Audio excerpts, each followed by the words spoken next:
हाँ देख सकते हैं, यहाँ रियल पेपर है 10-21 सीरीज है, कक्षा 10वीं अर्धवार्षिक परीक्षा 2022-23 और हिंदी है और माध्यम में हिंदी है। यहाँ देख सकते हैं आपको समय टोटल मिलने वाला है 3 और पूर्णांक रहेगा 75 का।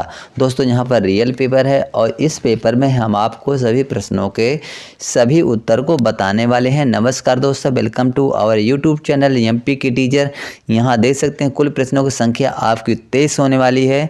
आपको पूरा आंसर सहित बताया जाकर निर्देश दिया गया है, सभी प्रश्न हल करना अनिवार्य है। यानी टोटल इनको आप देख सकते हैं, समझ सकते हैं और हम यहाँ पर बताने वाले हैं कि आपका पेपर कैसा आएगा। तो यहाँ देख सकते हैं सही विकल्प चुनकर लिखिए। भक्ति काल की समय सीमा है, यहाँ पर 4 विकल्प दिए गए हैं। संवत्सर में सब दिखाया गया है, यहाँ 4 विकल्प में दिया है। संवत 1050 से 1375 तक, संवत 1700 से 1900 तक, संवत 1375 से संवत 1700 तक, संवत 1900 से अब तक। यानी 4 विकल्पों में से आपको यहाँ पर करना है 2 नंबर विकल्प को आपको देखना है संवत 1375 से। ठीक है, इसके बाद दूसरा है रामचरितमानस की भाषा है क्या है। ए नंबर ब्रज है, दूसरा बुंदेली है, तीसरा अवधी है और चौथा मालवी है, मालवी। तो इसमें से आप जानते हैं कि इसकी जो भाषा है वो अवधि है। इसके बाद चलते हैं तीसरा प्रश्न, रौद्र रस का स्थायी भाव है। इसमें भी 4 विकल्प आपको दिए गए हैं, उत्साह, क्रोध, हंसी, विस्मय। ये 4 विकल्पों में से आप स्वयं बता सकते हैं कि इसमें से जो रौद्र का होता है तो स नंबर क्रोध है। ब नंबर नेताजी की मूर्ति लगवाई गई, यानी नेताजी की मूर्ति कहाँ लगवाई गई थी। वन विभाग द्वारा, नगर निगम द्वारा, नगर पालिका द्वारा या शिक्षा विभाग द्वारा। यानी 4 विकल्प दिए गए हैं जो नेताजी की तो मूर्ति लगवा गई थी 12 नंबर नगर विभाग द्वारा। इसके बाद चलते हैं यहाँ पर चिकित्सालय का समास विग्रह होगा। चिकित्सालय का समास विग्रह होगा।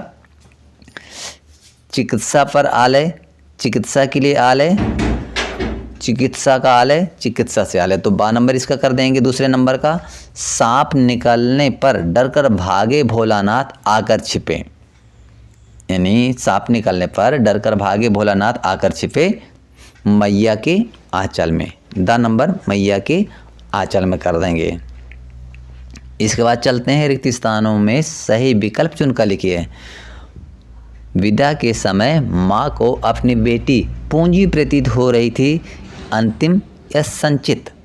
तो यहाँ पर आपको पूंजी के लिए आपको जो दूसरा नंबर है संचित, तो यहाँ आपको कर देना है। इसके बाद काव्य की शोभा बढ़ाने वाले धर्म कहलाते हैं, तो अलंकार हो जाएगा।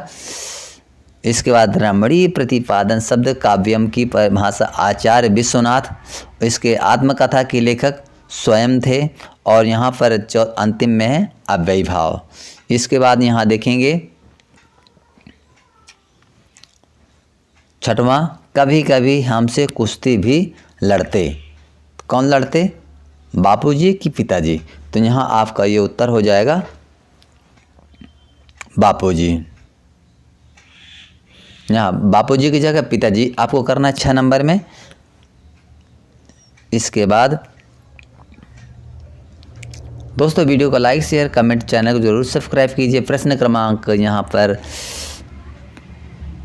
तीसरा दिया है, सही जोड़ी बनाकर लिखिए।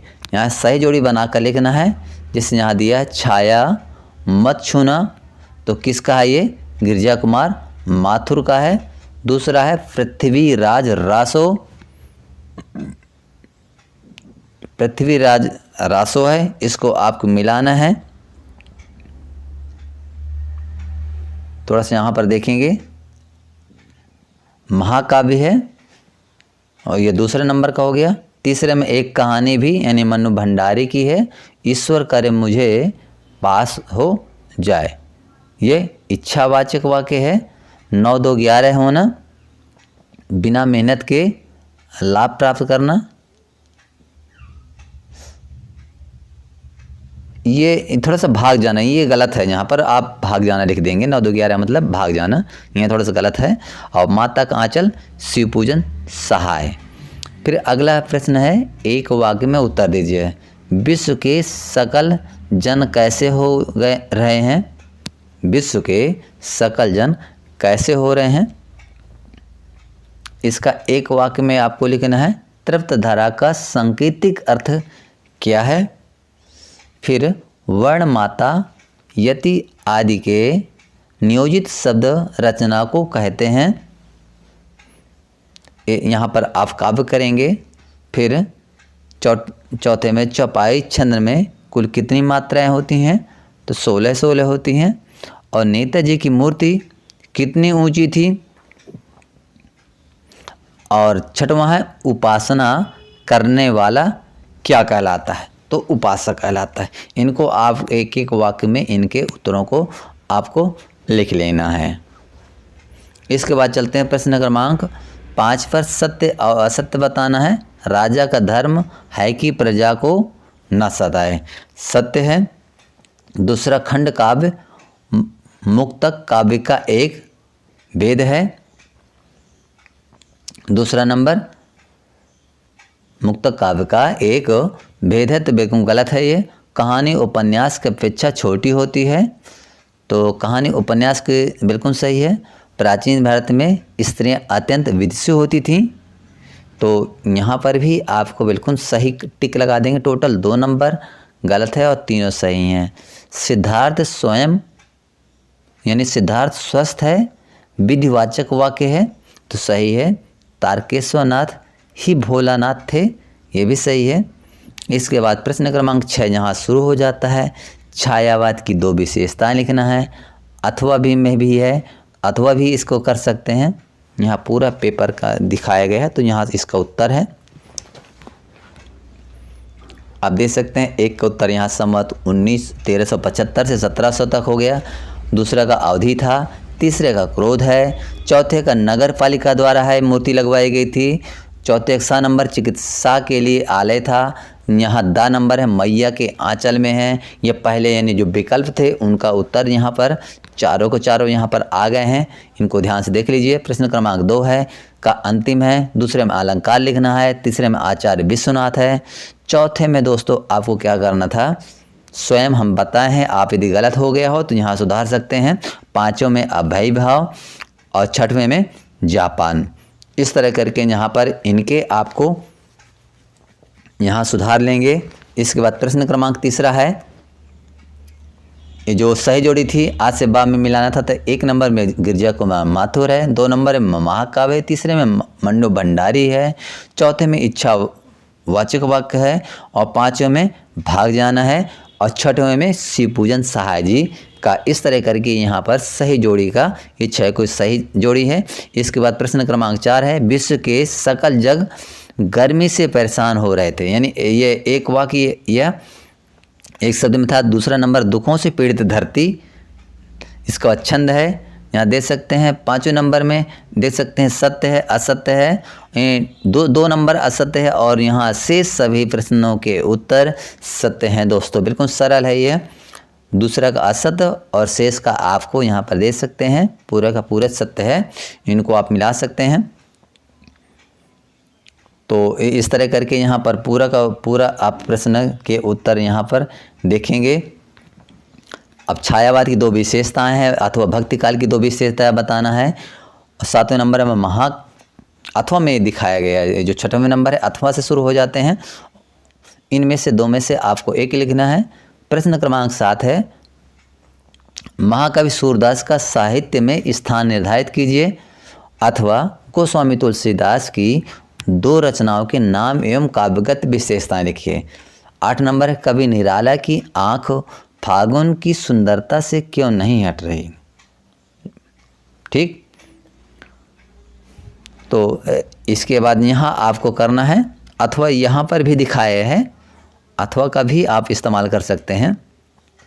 आग से रोटियां सेकने के लिए माँ ने बेटी को सचेत करना क्यों जरूरी समझा। ये भी अथवा का यहाँ पर आया हुआ है। इन 2 में से किसी एक को आपको करना है। दोस्तों वीडियो जरूर लाइक करें। और यहाँ पर प्रश्न 9 है। महाकाव्य की परिभाषा उदाहरण से लिखना है अथवा छंद किसे कहते हैं, छंद के प्रकार लिखना है। अगला प्रश्न 10वां नंबर। आख्यानन गीतियों से क्या तात्पर्य है, गीतियाँ से क्या तात्पर्य, उदाहरण सहित लिखिए। अथवा पाठ्य पुस्तक काव्य से क्या आशय है, उदाहरण सहित लिखना है। ये सब अथवा के प्रश्न आ रहे हैं। सेम इसी तरह 11 के दिया है। कोई 2 उपन्यासों का नाम और उनके लेखक लिखना है।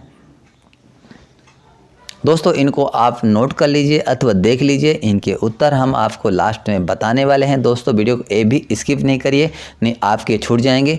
और एक छोटा सा लाइक ज़रूर किया करें।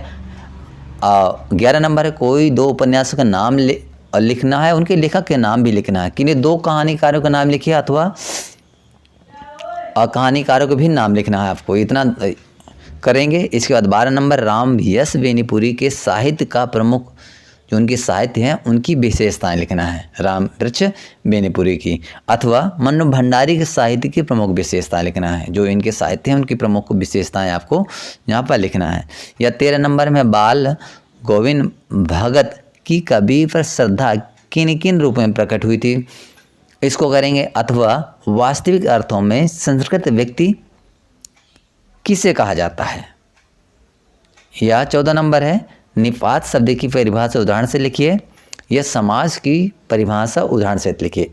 इन 2 में से एक की परिभाषा आपको लिखना है, या तो आप निपात की लिखिए या समाज के लिखिए। इसके बाद 15 नंबर है, जॉर्ज पंचम की लाट की नाक लगने वाली खबर के दिन अखबार चुप क्यों थे। लेखक अगेन ने अपने आपको हिरोशिमा के विस्फोट का।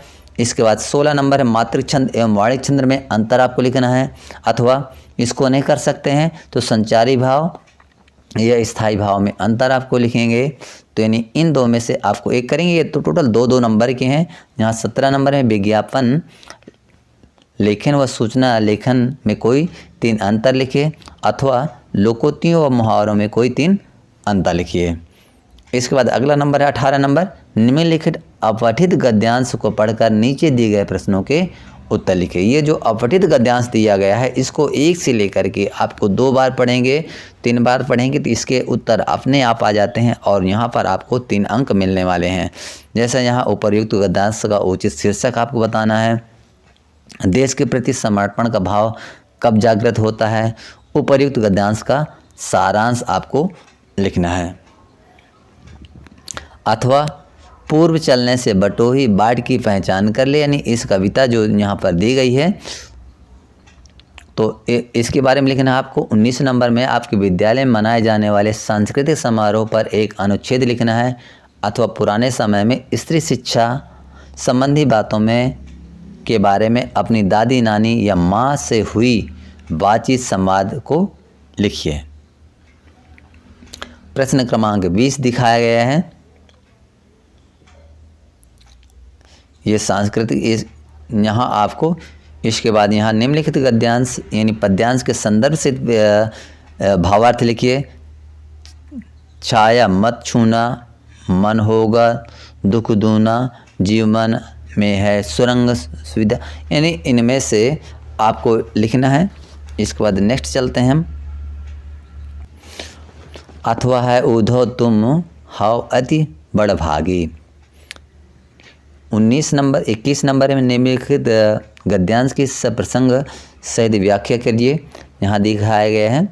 बड़े शौक की बात है आजकल, तो इसका भी आपको व्याख्या करनी है। 22 नंबर में है, माध्यमिक शिक्षा मंडल भोपाल को कक्षा 10वीं अंक सूची की 2 प्रति मंगवाने हेतु आवेदन पत्र आपको लिखना है। अथवा इसमें गर्मियों की छुट्टियों में ऐतिहासिक स्थल के भ्रमण पर जाने हेतु 500 रुपये का बारे में है। इसके बाद आपको 23 नंबर है, निम्नलिखित में से किसी एक भी विषय पर आपको निबंध लिखना है। जैसे पर्यावरण का महत्व है, कंप्यूटर की हमारे जीवन में उपयोगिता, हमारे राष्ट्रीय पर्व है, स्त्री शिक्षा का महत्व है, इंटरनेट के लाभ हैं। ये आपको यहाँ पर 4 अंक के होने वाले हैं। तो दोस्तों इसके बारे में भी आपको लिखना है। और इस तरह करके यहाँ से हम जो है तो यहाँ अब 6 नंबर का जो उत्तर है यहाँ देख सकते हैं। छायावादी की 2 विशेषताएं निम्न है, प्रेम और सौंदर्य का चित्रण, अमूर्त तथा भाव का प्रण, मानवीय गुणों एवं नारी का सम्मान। अब यहाँ पर देखिए 5वें का उत्तर हम बता चुके थे, 6वें का उत्तर यहाँ पर दिया है, इसको भी आप नोट कर लीजिए। और पूरी तरह से तैयारी बना लीजिए। यही पेपर आपका अर्धवार्षिक परीक्षा 2022 एमपी बोर्ड में का आने वाला है। इसके बाद अथवा का दिया है, तो अथवा दो में से एक को करना है आपको, दोनों को दोनों नहीं लिख लेना है। भक्ति काल की दो विशेषताएं ली, एकता के भाव को प्रमुख रूप से स्वीकार किया गया है। ईश्वर की प्रश्न 7 है, सूरदास कृष्ण भक्ति धारा के प्रमुख कवि थे, हिंदी साहित्य का सूर्य कहा जाता है। यानी ये प्रश्न जो 7 का है उसका उत्तर यहाँ पर हम बता रहे हैं। 7 का अथवा वाला भी है, गोस्वामी तुलसीदास की 2 रचनाएं लिखना है, तो रामचरितमानस है, दोहावली है, कवितावली है, गीतावली, इस तरह करके इनके बारे में है। और तुलसीदास के बारे में थोड़ा सा यहाँ लिखना है। तुलसीदास ने राम को लोक मंगल रूप में स्थापित किया, भक्तिशील और सौंदर्य का समन्वयवादी। इसके बाद हम यहाँ पर प्रश्न क्रमांक 8 का है, इसका देख सकते हैं उत्तर, कवि की आंख फागुन की सुंदरता से क्यों नहीं हट रही थी, ये प्रश्न था। और इसका उत्तर है, फागुन मास मस्त और उत्साह जगाने वाला है, प्रकृति का रूप है। इसके बाद प्रश्न क्रमांक 9 का उत्तर है, जो प्रश्न था, महाकाव्य किसे कहते हैं, तो इसका उत्तर यहाँ दे सकते हैं, महाकाव्य की कथा वस्तु। इसको देखेंगे। इसके बाद प्रश्न क्रमांक यहाँ 9 नंबर दिया है, छंद की परिभाषा लिखिए, तो छंद की यहाँ परिभाषा भी दिखाई गई है और इसका वो दिखाया गया है। प्रश्न क्रमांक अगला है, प्रबंध काव्य और मुक्तक काव्य में अंतर, जो प्रश्न 10 का उत्तर है, तो यहाँ देख सकते हैं इसका उत्तर दिखाया गया है। इसको भी पूरा आप यहाँ से यहाँ तक कर आपको रट लीजिए। और प्रश्न 12 का है, यहाँ पर मन्नू भंडारी की भाषा शैली एवं 2 रचनाओं के नाम लिखिए। अब यहाँ मन्नू भंडारी की भाषा शैली, मन्नू भंडारी की प्रमुख रचनाएं थी, एक स्लेट सलाब, मैं हार गई, यही सच है, त्रिशंकु, कहानी संग्रह आपका बंटी, और यहाँ भाषा शैली यहाँ दिखाई गई है। थोड़ा सा बहुत कुछ बड़ा हो रहा है यहाँ पर, तो थोड़ा सा और छोटा कर लीजिए। प्रश्न क्रमांक 13 का दिया है, वास्तविक अर्थों में संस्कृत व्यक्ति किसे कहते हैं, तो वास्तविक अर्थों में संस्कृत व्यक्ति उसे कहा जा सकता है। इसके बाद यहाँ 14 का दिखाया गया है, इसको पुनः आप देख सकते हैं, थोड़ा सा वीडियो को पॉज करके। 14 का है, समास की परिभाषा उदाहरण सहित लिखिए, तो समास 2 या 2 से अधिक पदों के योग को समास कहते हैं। समास की प्रक्रिया में आए दोनों पदों के मध्य में एक योजक संबंध, बोधक, परसर्ग आदि हो जाते हैं, तो ये इसका ये उत्तर हो जाता है। इसको आप यहाँ पर नोट कर लीजिए, याद कर लीजिए। प्रश्न क्रमांक 16 का उत्तर है, मात्रिक छंद ऐसे छंद को कहते हैं, मात्रिका और वाणिक छंद में जो अंतर दिखाया गया तो बताया गया तो प्रश्न था, उसका उत्तर यहाँ पर आपके सामने है।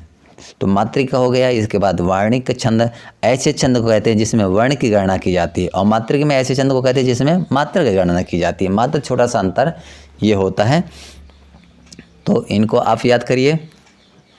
इसके बाद चलते हैं अथवा वाले में। अथवा वाला भी देख सकते हैं, संचारी भाव एवं स्थायी भाव। दोस्तों वीडियो को लाइक और कमेंट जरूर करें, जो कि इसमें वीडियो बनाने में बहुत मेहनत लगती है, और आप छोटा सा सहयोग करिए कि वीडियो को लाइक करिए, और हो सके तो कमेंट करें कि आपको कौन कौन से वीडियो या किस प्रकार के चाहिए, तो ज़रूर आप हम उस पर बनाने का प्रयास करते हैं। प्रश्न क्रमांक 17 है, ये है मुहावरे और लोकोक्तियों में 2 अंतर लिखना है, तो यहाँ देख सकते हैं मुहावरे लोकोक्तियों में 3 अंतर बताए गए थे, तो 1 और 2 को बढ़िया आपको याद कर लेना है, पढ़ लेना है तीनों को। 18 में अथवा दिया है, देश प्रेम से आगे विस्तार का भाव निहित है, जिस भाव के अंतर्गत व्यक्ति, परिवार और समाज के परिसर में भी है। तो अब इसके बाद यहाँ पर इसका उत्तर दिखाया गया है, प्रयुक्त गद्यांश का उचित शीर्षक लिखिए, देश के प्रति, यानी अब यहाँ पर और सारांश भी यहाँ पर लिख दिया गया है। इसको देख सकते हैं आप, पूरा का पूरा यहाँ बताया गया है। निम्नलिखित पद्यांश का संदर्भ प्रसंग सहित भावार्थ लिखिए। जो पद्यांश था, उधो तुम हव अति बड़ भागी, तो इसका यहाँ पर संदर्भ दिखाया गया है। संदर्भ के बाद यहाँ पर प्रसंग है, प्रसंग दे सकते हैं, और इसका भावार्थ दिखाया गया है। थोड़ा सा बड़ा किया गया है, चूँकि समय ज़्यादा लग रहा था, इसलिए यहाँ इसको थोड़ा सा किताब से उतार दिया गया है। इनको आप देख सकते हैं। दोस्तों प्रश्न क्रमांक 22 है, सेवा में श्रीमान सचिव माध्यमिक शिक्षा मंडल मध्य प्रदेश भोपाल है। यानी अंग सूची की जो 2-3 प्रति मंगानी थी उसके संबंध में यहाँ पर आवेदन पत्र है, एप्लीकेशन है, इसको देख सकते हैं विषय में अंग सूची की 2-3 प्रति भेजने के संबंध में। इसके बाद महोदय है, मैंने हाई स्कूल की परीक्षा वर्ष 2018 में या 2020 में जब भी आपने किया है इसको लिख देना है।